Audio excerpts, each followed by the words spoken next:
रामपुर गांव के एक कोने में एक टूटी फूटी झोपड़ी थी जिसमें राघव नाम का 18 साल का लड़का रहता था। राघव की नियति बचपन से ही कठोर थी।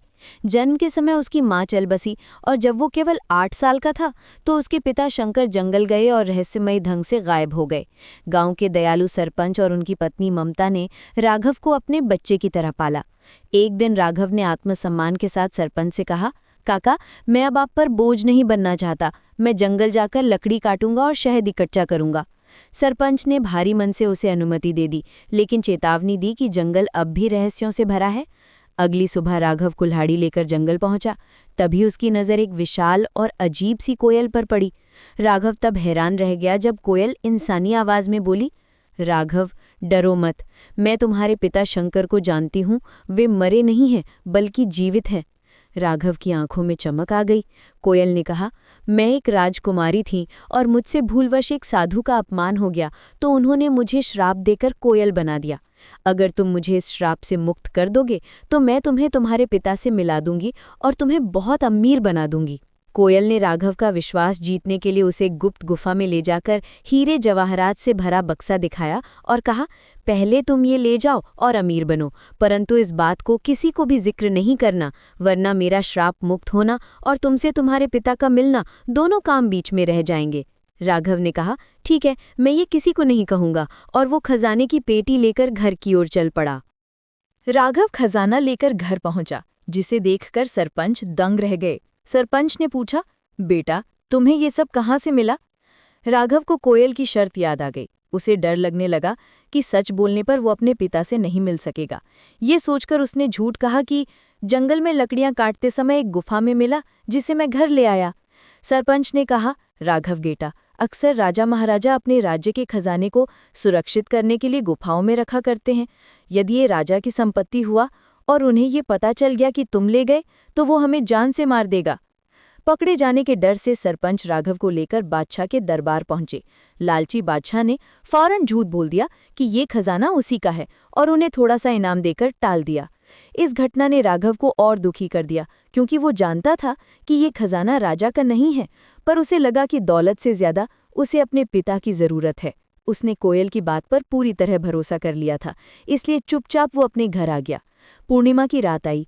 कोयल की शर्त के अनुसार राघव को जंगल की गुफा में रखी एक नीली बोतल को तोड़ना था।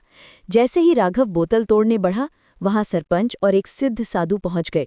साधु चिल्लाया, रुको राघव, ये कोयल नहीं, एक खूंखार डायन है। 10 साल पहले तुम्हारे पिता शंकर ने इस जंगल को बचाने के लिए कुएं में कूदकर अपनी जान दी थी, ताकि इस डायन की शक्तियों को इस बोतल में कैद किया जा सके। कोयल ने राघव को फिर बहलाया, ये सब झूठ बोल रहे हैं राघव। क्या इन गांव वालों ने कभी तुम्हारी सच्ची मदद की? बोतल तोड़ो और अपने पिता से मिलो। राघव को समझ नहीं आ रहा था कि क्या सच है और झूठ। उसने भावनाओं में बहकर पत्थर से बोतल को चकनाचूर कर दिया।